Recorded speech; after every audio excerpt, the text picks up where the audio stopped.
Will he be enough for Cowboys fans to have a lot of optimism that they can get back into the playoffs this season without those receivers? Yes. Will he be enough to allow the Cowboys to have optimism? Of course. The fan base should be excited. They should be thrilled. I mean, it's an incredible boost for this offense. Is he the reason why this offense will be successful? No. And I'm a huge Ezekiel Elliott fan, but you're going to have to lean on Dak Prescott more than anybody when it comes to this team. Now, you look at the additions. They got Gallup in the draft, Allen Hurns, Tavon Austin, which is the Cole Beasley-type player, but he's more of a gadget guy, so he'll be able to do more things within this offense. And knowing Scott Linehan, the offense coordinator, he's going to be able to utilize him more. This offense will be based around Ezekiel Elliott, but Ezekiel Elliott will not carry this offense. His offense will be carried by the arm of Dak Prescott. Yeah.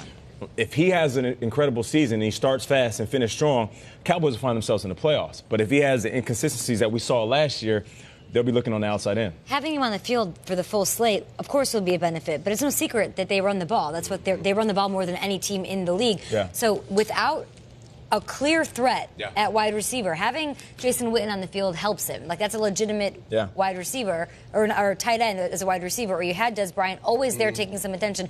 Like, what does Zeke need to do? Can he do what he's done in previous years with being the focal point? He needs to do his thing. Yeah, he needs to do his thing. The Cowboys are so glamorous, and it's the Jones family, and it's Jerry World.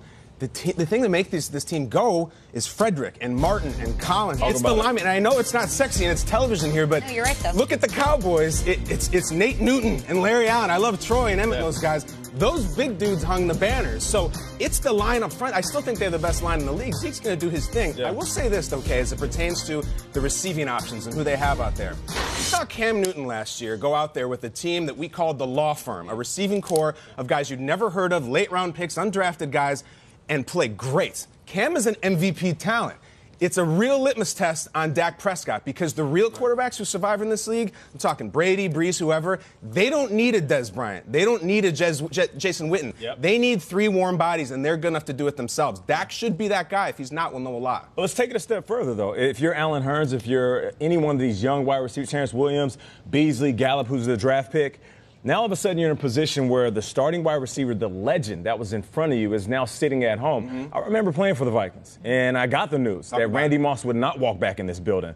And I got to be honest with you, there was a lot of anxiety in me. And then you got this young Nate Burleson at 22 years old thinking, I don't know why the hell you would trade Randy Moss. You think I'm going to fulfill his expectations? No, not at all. But if I could talk to that young Nate, I would say, embrace this opportunity because it's extremely rare. So if you're Hurns, who had that great season a few years ago, and you're coming off of injury, you're like, you know what? I need to play better in order to recreate my brand and go out here and ball out. So these guys are in a unique position, so don't listen to all the noise. You're going to listen to us talk about how much Witten and Dez means to this offense. But for you, just look at yourself. Wake up in the mirror. You don't see a cat, you see a lion, and take advantage of this opportunity. Cowboys 19-6 with Zeke in the lineup, just 3-3 in those 6 games without him last year. Clearly a focus.